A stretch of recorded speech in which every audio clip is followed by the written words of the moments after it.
Hello, today's April 23rd, 2016. Thursday's call, so we had higher prices targeted with a target of 2093.96, and that printed and there was resistance over it. I said we should have an 8 to 10 point rally at some point. Did not know from where it would start.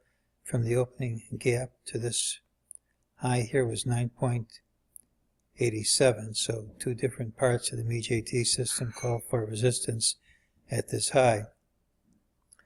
We get to cross off the list a few of our other targets. 2085.21 was hit right here, and 2083.07 was hit here.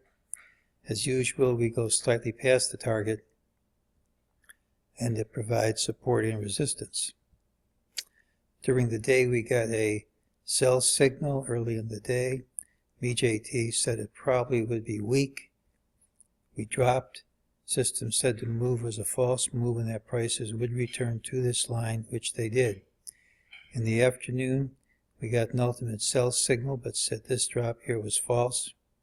We got a rally, which the system says is also false. We stopped in resistance.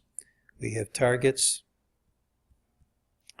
of 2085.44, most likely Monday, and 2083.01 with no time limit.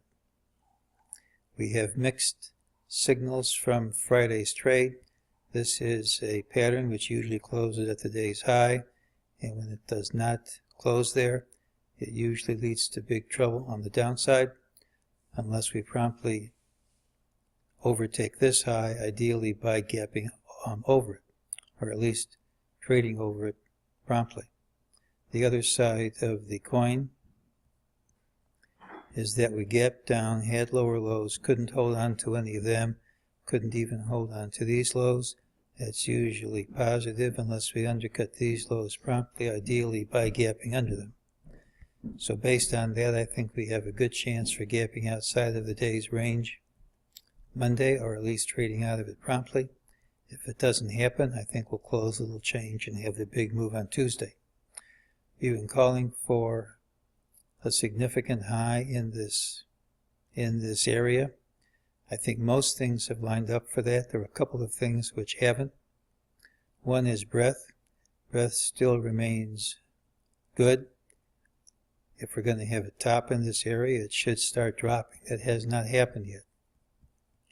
The other is we have bounced pretty much off the lower tine of the Andrews pitchfork.